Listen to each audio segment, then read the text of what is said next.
Morning guys. So since being on this trip, Duncan and I have definitely become a little bit more lax about getting to places on time, which doesn't work well for us when we are trying to meet our two friends that we met in Sarajevo, Molly and Chris. So we are running to try and catch the 12 o'clock tour around Dubrovnik.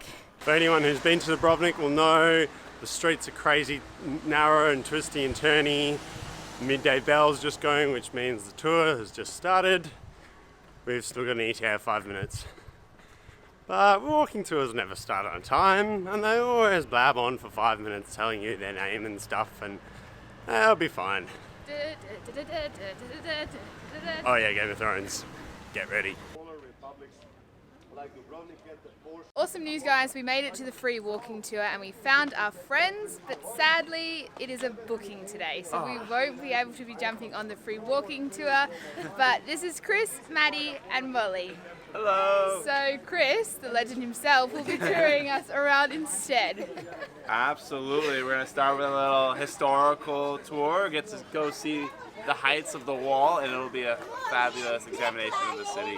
Let's get going. They have to charge every little penny and dime, right, through touristic means, and therefore, right, 200 dinar, but it is going to be worth it because it's probably going to be absolutely stunning views.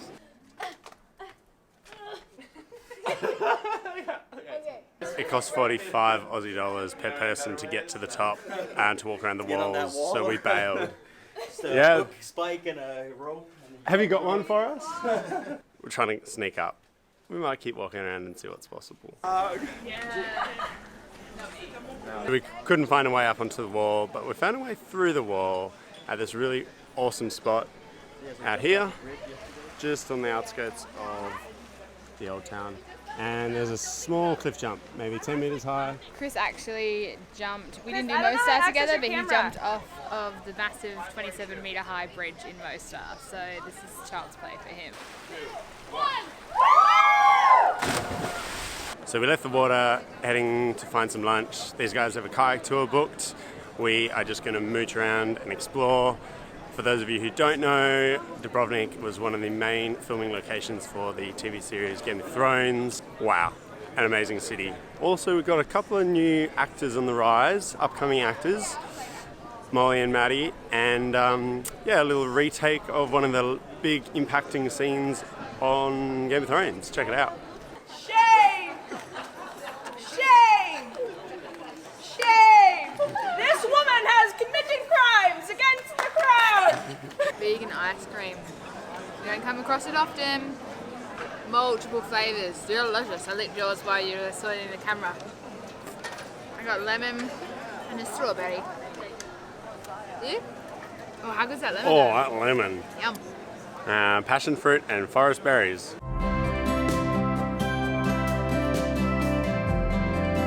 Wow. I'm enjoying the people watching. Sugar overload in this guy though. I was going to film some really cinematic sequence of like a stray cat in Dubrovnik, and then I thought, how about a cinematic sequence of people taking photos of the sleeping cat in Dubrovnik? So we decided not to do the kayaking. I think it was like 30 euros per person, so trying to find a balance between enjoying our time in Dubrovnik and sticking to the budget to obviously last us much longer than just a quick Euro trip. So we had a delicious Mexican fiesta for lunch today, very, very tasty. And then we had some ice cream and then just sat on a step in like a sugar-induced coma for about half an hour and just people watched, and it was fascinating. Now we're going to head back to the van, change and get into some warmer clothes, maybe have a quick lie down and then meet the others back in the city for sunset. Dubrovnik, you provided the goods with an awesome sunset. We sort of missed the sunset. We were enjoying just chilling out in the van. No, you can't say that. That's the truth. There's no Instagram fakeness here. We are real. But we got here in time though, that's what's important. Or whether it's 2 hours or 2 minutes, you know? Sunset is amazing. I think someone said they enjoy the Croatia sunsets more than anywhere else in the whole world. And I was like, oh, why? But this one's pretty incredible. I get it. I miss the sun setting over the water back home. And this is kind of like that. we'll just have to come back tomorrow for another one for the full experience.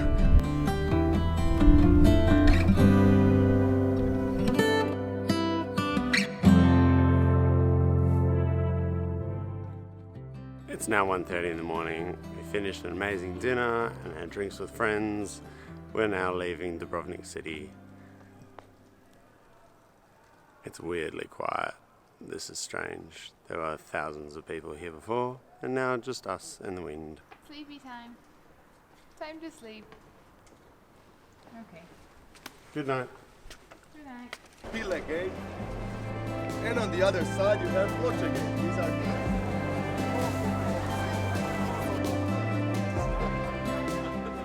We made it to the tour today. The tour is done. Now it's time to chill out, have a look through the markets. It's always worth doing a free tour because at least it means that we understand the city a little bit more. It's like a last supper farewell dinner.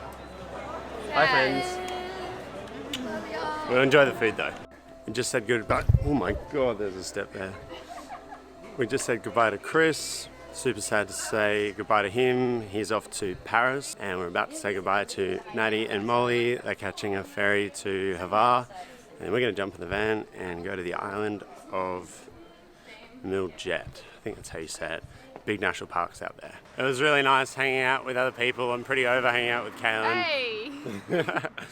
No, but in all seriousness, it was amazing to find 3 so like-minded individuals. Quick food shop, and then we are on the road.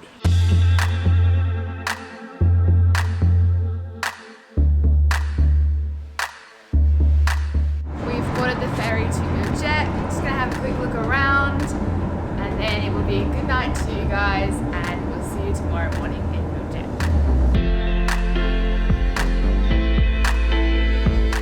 So we've woken up to some beautiful weather on Miljet. We've been told to head down to the Odyssey's cave to check it out. Supposedly it's an awesome swimming spot, and we're super excited to jump in, have a snorkel and see what's around.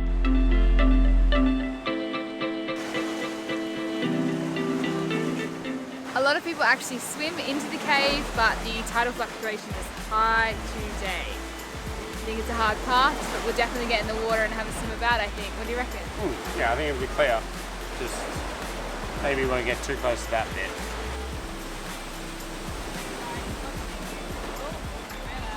Sucked him in, and then he went through a moment of like, shit, I'm not in control and I'm still moving forward. Abort, abort, and then just spun around. Here we go.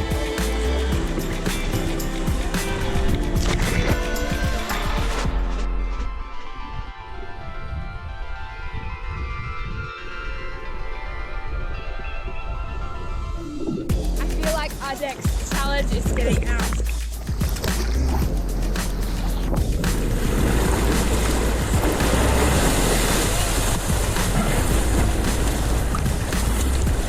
What an awesome spot. It's just so hard to have to keep swimming and sort of paying attention to your surroundings. Yeah, it worked for that swim. It was good though. Should we go find a beach that doesn't require as much energy? Round 2, ding ding.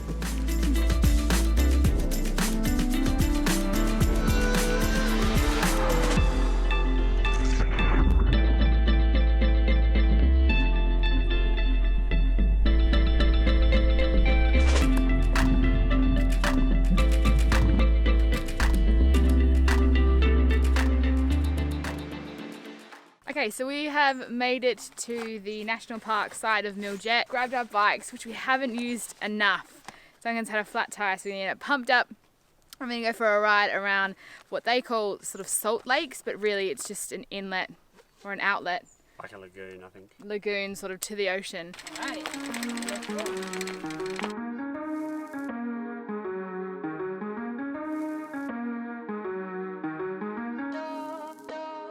So it's 70 kunas each per person to get into the national park, and that includes a boat ride to a smaller island. I'm definitely okay with spending a bit of money in the national park. Hopefully the money goes to actually working on the national park, because this is beautiful. I'm really enjoying these signs that they've placed throughout the park, explaining different animals or different marine life. Duncan actually helped one of those off the road this morning. It was about this big, like a cereal bowl. And he tucked in because there were cars driving past, so I just picked him up and moved in. I think he's like us. He carries us home wherever he goes. We do the same. And equally as slow. Beautiful nature, and it's a sunny day, trees, small hills, and beautiful water. This is like the epitome of what we were after in Croatia. Hit it, David. Who's David? David Attenborough. Oh, right, David. Formed by the risings of the sea level after the last ice age. I'm going to stop, that was a fail. But to explain it to you guys, they ended up digging a canal because the lakes actually weren't linked to the ocean, but they were having a problem with stagnant water and mosquitoes and stuff like that. We get a free boat ride to the tiny little island there that has what looks like a church or a monastery on it. In order to catch the boat, we have to use the flag. Oh, too bad. It was made for tall people. Duncan, pass the baton. What's that sport they do with the little flags and things? Throw it. I dare you to try and do a spin with it, but don't drop in the water. Not bad. Awkward if no one comes for you though. Maybe they're having lunch. Oh, maybe they'll never come and get us. Gun, Oh, he's coming. He gave us a wave. Hello. Do you have any fun facts about the island? Well, as a matter of fact, Caylin, I do. So this is St Mary's Church and Benedictine Monastery. It was built in the late 11th/early 12th century. And yeah, it's one of the oldest intact remaining archaeological buildings of the Adriatic around this area. And super old olive trees, I hear. Some of the olive trees were planted in the 14th century, and some of them are still alive and growing today. That's not an olive tree, but it looks old. I had a look at the map and realised we've only done a quarter of the circuit round.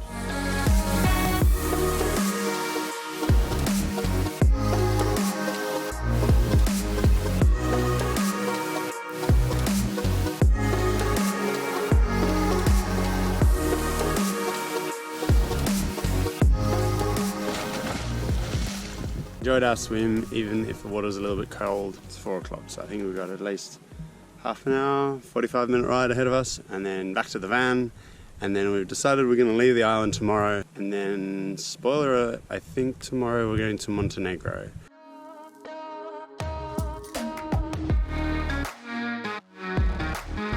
Is that our home over there? Just parked up? Slaps! Boom! This is our home. Not one of those big boats. Alright, bike's on, let's go. Change of plans, we drove over to near the ferry terminal, ready to go, and the ferry's here. And we're like, oh yeah, of course there's another nighttime ferry back to the mainland. Why are we not doing this? Got an hour drive back to Dubrovnik, and then hit Montenegro. Hopefully get to the border a little bit earlier than planned. It's Monday tomorrow. It's going to be busy. Oh well. See how we go.